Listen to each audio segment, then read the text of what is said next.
Hey guys, what's up? As I'm sure you're very well aware, we just got a Smash Direct revealing about 5 brand new characters, and 2 of them having completely different and unique movesets compared to any other character in the game. And I'm very excited about Simon Belmont and King K. Rool. Granted, Simon Belmont was leaked ahead of time, not only just in the music leak, but everybody making fake leaks predicted Simon Belmont. But despite that, it was really awesome to see him in action, and nobody predicted Richter. That was awesome. He was a pretty big shock. I was a little bit confused on how to say his name and if he was an Echo Fighter or a new character, but now that we've gotten all the information, I'm really excited to see him. And I love the idea of Echo Fighters. They are all awesome, so I'm really excited to see what new Echo characters come from this. And also, Richter is just a cool character. You know, you would never really expect to see him out of all the possibilities, but since there are new Echo Fighters, this opens a door to a bunch of new and niche characters that not everybody is expecting, but they're really great and welcome additions. So I'm very excited for Richter. I'll probably be playing him more than Simon Belmont, probably just because I think he looks cooler and I was more surprised with him, but Simon himself looks pretty awesome, so I'll probably flip-flop between those two. But other than that, I mean, Simon and Richter are definitely welcome additions. They are this game's retro character. Each game since Melee has a retro character, and while there's really no rule that they have to have a retro character in each game, it's always nice to throw back to the old fans. So last time they had Duck Hunt and Little Mac. Those are pretty much the oldest characters from last game in Smash 4, and compared to Duck Hunt and Mr. Game & Watch and Rob, Simon Belmont feels completely fresh. As a matter of fact, this is what I said in my predictions video. If you want to check that out, link in the description. When I predicted Simon Belmont because of the leaks, and also because I just felt like he would be the perfect retro character since he's pretty old, and even though he's such an old character, you wouldn't really know it if you didn't know much about Simon, because he would just feel so unique and fresh. And that's pretty much what happened here. I'm pretty excited to play Simon Belmont, and he's a welcome addition. But I'm sure you all know that we got King K. Rool as well. He is probably my most excited newcomer from this Direct to come. I'm very excited to play as King K. Rool. His gameplay looks awesome. This is a character that I've wanted since before Smash 4 was coming out. I remember I just wanted King K. Rool as one of the characters to get in, and I kind of gave up hope this time around, and I didn't put him on my top 10 characters for Smash Ultimate, but I did put him on my predictions list though, because I knew that Sakurai was making an effort to add in the most wanted newcomers, the characters that people have been asking for so long, and I knew that King K. Rool was going to come because Sakurai is going to deliver for this game. He's making such a great game for us, and I had high hopes for him. I just hope that they do some newer characters like Rex and Pyra, please. That's all I want. I still believe that they can make it in, but until I see them, just be believing that Sakurai can do it. But I do think that he'll add a new relevant character because we do have Inkling, and I think that as DLC we'll get Springman, so we'll have to see. But King K. Rool looks like a lot of fun. He has a counter and a lot of gear from his games that I know that was pretty much a necessity to differentiate himself from Bowser, since they were both kind of big lizard creatures. So King K. Rool really needed those weapons from his games, and I think it pays off since he's much more of a unique character. And really, I just think it's so cool to see King K. Rool because it really doesn't feel like he's a new character just because we've been asking for him for so long. King K. Rool has always been in a discussion for Smash, so just to see him was kind of this surreal moment that, oh, it kind of feels like he's been here the whole time. I mean, we've been talking about King K. Rool for what, like a decade now, and now he's in. It just feels like he's kind of been here the whole time, just we've never really gotten the chance to see him. And now King K. Rool is here, and it's pretty awesome. I'm happy for the fans that wanted him. Now moving on to probably the biggest and most surprising, or maybe not biggest, but definitely the most surprising reveal, which was Chrom as Roy's Echo Fighter.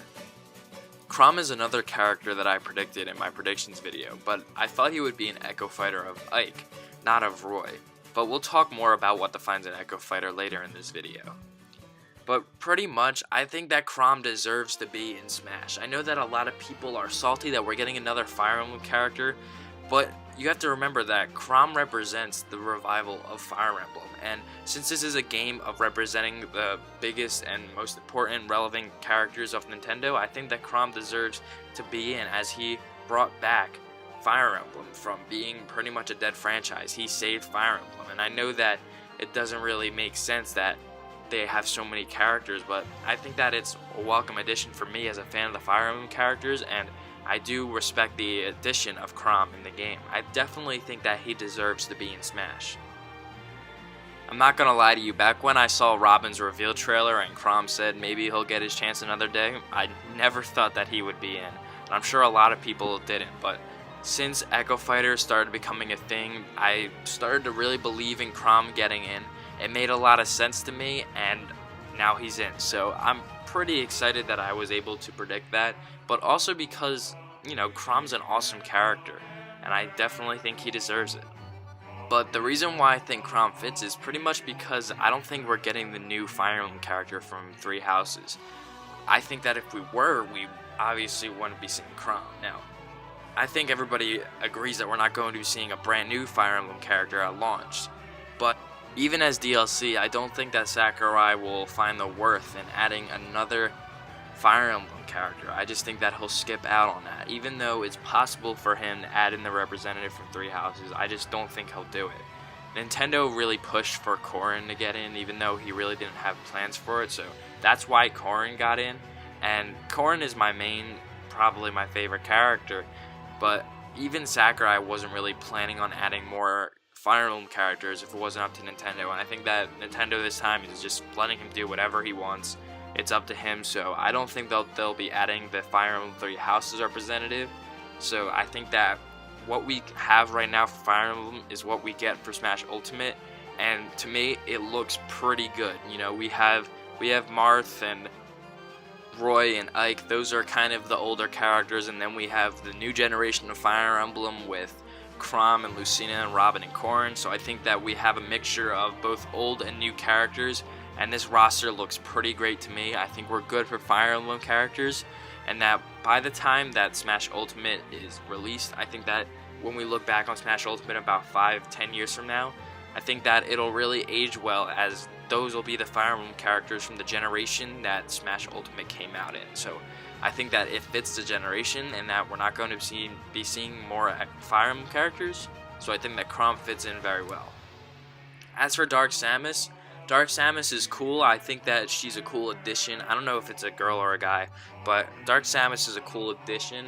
We'll have to see how she or he plays. I still don't know if it's a girl or a boy. We'll have to see how the moveset differs, but it looks pretty cool. I really like the model, and in terms of the rest of the Direct, I really enjoyed everything they showed off, and I'm completely surprised with the amount of content in this game. It really doesn't feel like we're really giving them enough money for this game. I don't think $60 is enough for the amount of content in this game. Over 100 stages and just everything else in this game, it's just incredible, and I'm so happy to have all these stages at my disposal. I really love just doing whatever I would feel like doing in Smash, and there's a lot of things I wish I could do in Smash 4 that just isn't available to me, like go to Big Blue and just run around on the stage. Like, I just like to mess around with what the game has to offer, and this looks like pretty much everything I want to see. They don't have Poke Floats, but that's okay. I do think that they should bring that back, but even if they don't, I'll still really love the stage selection. They're pretty much bringing back every stage I've ever loved. Classic mode is fixed. Finally, they really fixed Classic mode after what they've been doing. They've kind of been experimenting with it, but having specific fights for each character is awesome, and I think that this is the perfect way to go. It really makes it feel like Classic mode. You know, Smash 4's Classic mode I really wasn't thrilled with. I really hated going through all the 8-player battles because there was really no guarantee that you can make it in, and now with the certain battles for each player, it's going to be designed to fit that player's moveset. So Kirby's Classic mode is going to have ones that are going to have Kirby in the advantage, or maybe they'll have Kirby in the disadvantage, but it's your job to prevail. It's not just going to be random 8-player fights with Smash Balls and items, because I've lost plenty of times on 9.0 Insanity because of items. So I'm really happy to see that we're bringing back the Classic mode, And even though it was still good in Smash 4, this is definitely the way to go. This is the optimal classic mode. So let's talk about what this thing is here. I think this is Subspace Emissary. I know a lot of people have been saying that it's like some kind of spirit thing where, like, I don't know, it's hard to say. People think that it says spirits, but I think that the word is too long for it to be spirit. I think that it's Subspace Emissary, the icons kind of match, and really to have an Ultimate Smash game, this makes the most sense. Sakurai knows how requested Subspace Emissary is. People have been asking for it since it's been absent in the Smash 4, and I think that since they're not really focusing and putting all of their energy in making new stages and everything. I mean, granted, I don't want to disrespect the work they're doing. Obviously, they're doing tons and tons of work to bring back and perfect every part of Smash to make it the Ultimate Smash game. But I still think that since they're not making as many new stages and as many new characters, then maybe they could devote some of this time that they've been working on this game since about late to early 2016. I hope that maybe they could at least put in a Subspace Emissary. Now, the biggest question on my mind that kind of leans me to believe that maybe they won't put in the Subspace Emissary is the cutscenes. Maybe the cutscenes would be too expensive.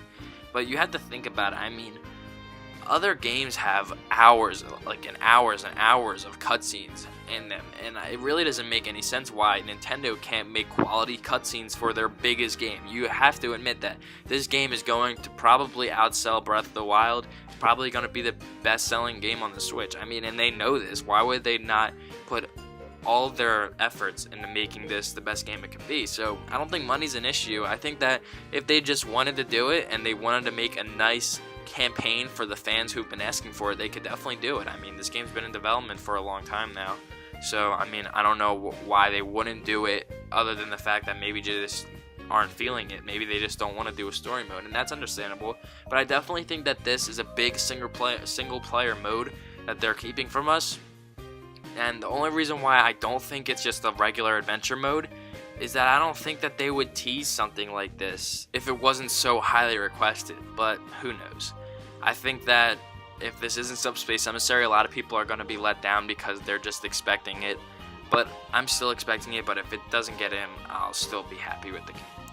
Other than that, guys, thank you for watching this discussion video. I'll be talking more about Smash Ultimate in the future, so if you'd like to, subscribe for more videos. Until next time, I'll see you guys later.